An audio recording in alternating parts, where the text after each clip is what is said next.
Ulalele Ifly FM, taking you places. You are tuned to Fly FM, taking you places with your girl, Sphe Myeni.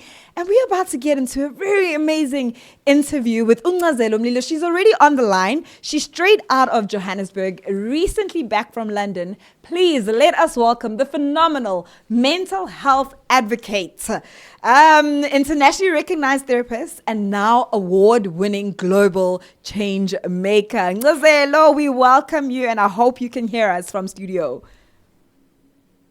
Oh, thank you. Thank you very much for having me. And thank you for the lovely introduction. Thank you so much. Welcome, welcome. Congratulations, Mama. 2 international awards at the Woman Changing the World's Awards and runner-up for the Golden Heart Award presented by the Duchess of York. Come on, man. South Africa, we have done it again. We are international, baby.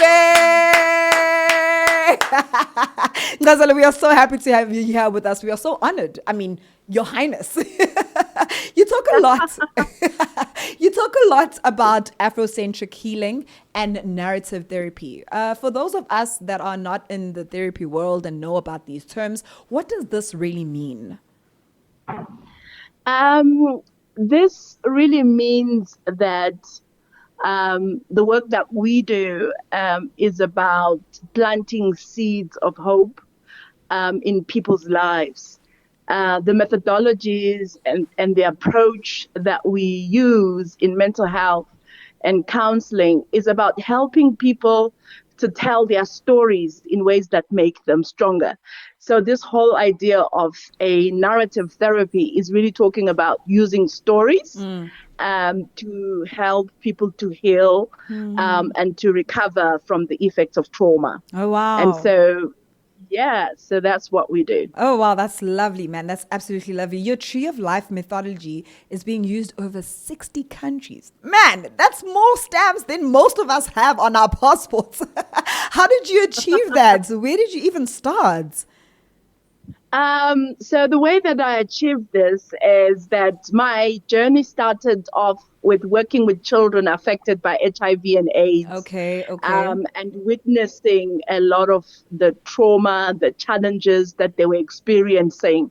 And then initially as a young psychologist struggling to work with the children until I landed, this tool called Tree of Life that I later then adapted with the support of an Australian narrative therapist called David Denbrough. We then converted this tool to a counseling narrative methodology.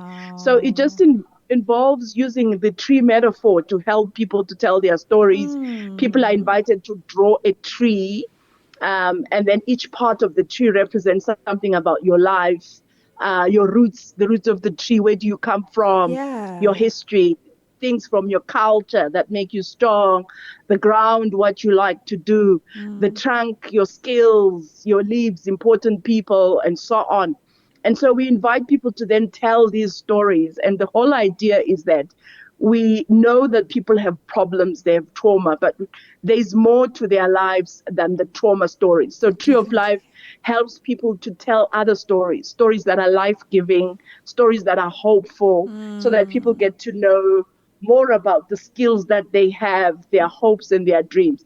So then Tree of Life has become very successful. So it went viral. It just went all over the world. Yes, I can Started tell. in South Africa with the children in Soweto, but now used in over 60 countries because people have just found it such a useful and helpful intervention to help people who are struggling with mental health problems, with trauma, and so on. And so that is how, the work started, and it has grown from then.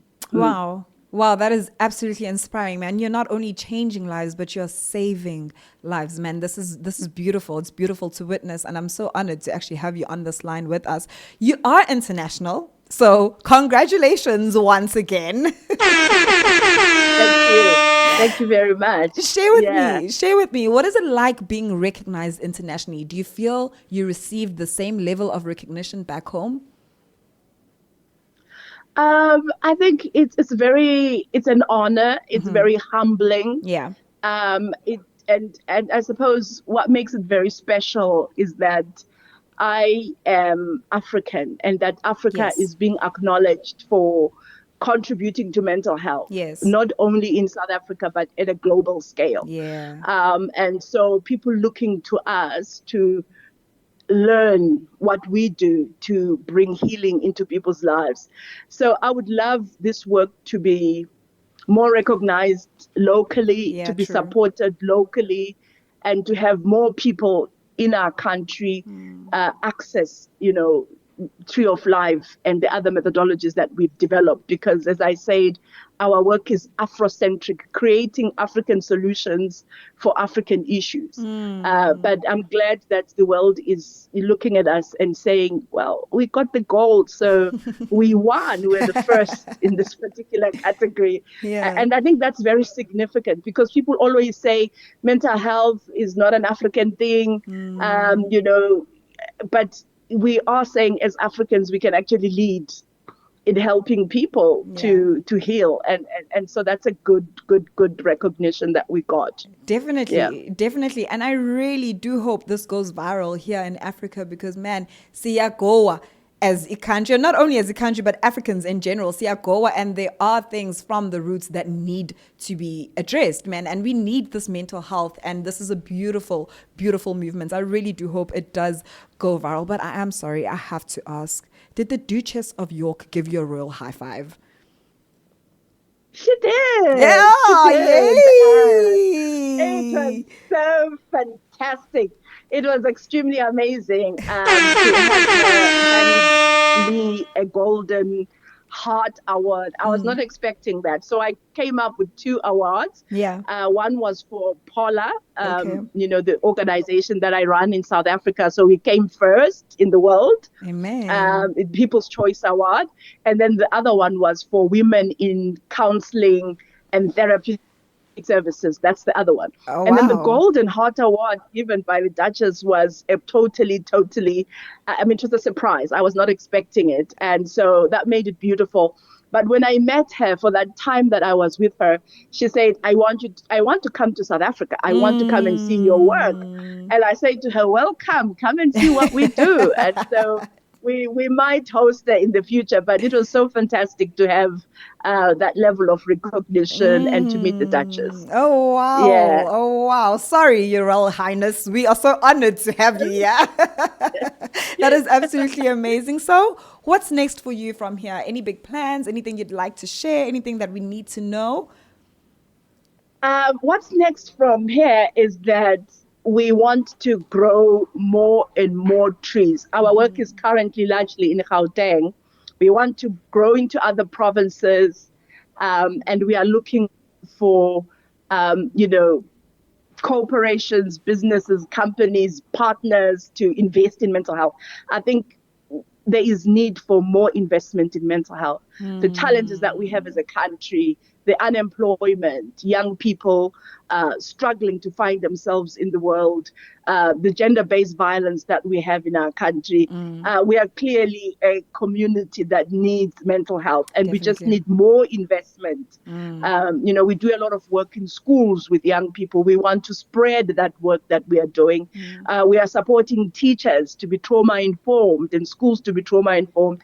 And so I think we just it's given us confidence to do what we are passionate about and to do it at a larger scale. Yeah. And so from here, it's about partnerships, getting more people to invest in this kind of work, and maybe one day working in other countries, in Africa, going beyond South Africa and reaching out to the region. Wow. Yeah. Wow, man. This is amazing. Onwards and upwards only from here, man. We are so honored and we are so happy for you. Keep on flying this flag. How do we get a hold of you? How are your socials like? Like how do we follow you? So you can call us on 011 791 9254. So this is our number at Paula. If you need someone to talk to, you have a group of people, whether it's women, men, or it's families who are in crisis and they need support. You can always let us know, and we are always ready and ever willing to support people who are struggling. So with depression, common mental health challenges, whatever it might be that you feel is limiting you from becoming your best self, we want to help our people to be confident in living their lives and to overcome, the effects of adversities in their lives. So 011-791-9254, or you can write us an email on hello@paula.org. hello@paula.org. Right. Thank you so much, Ncazelo Mlilo. We are so honored to have you here. We had an amazing talk with you. I'm sure all our listeners heard how to get a hold of you, and you are going to save many more lives and change many more lives. Thank you so much for initiating this call and having an amazing interview with us. Thank you. Fantastic. Thank you for having me. Thank you, Mama. Bye. Bye. So, if you just joined us, you just missed an amazing interview with Ncazelo Mlilo, who is awarded 2 international awards at the Woman Changing the World and runner-up for the Golden Heart Award presented by the Duchess of York. She did get a Duchess high five, man. So yeah, the Royal Highness was here. She is changing lives. She is talking mental health, and she's doing big things, not only in South Africa, but she is globally recognized. Thank you so much, Ncazelo. You are such a blessing. You're a blessing to this country and to the world. But anyways, we are still vibing and still having a good time. You don't want to move because we're still going to have more fire coming up. Ulalele Ifly FM, taking youth places.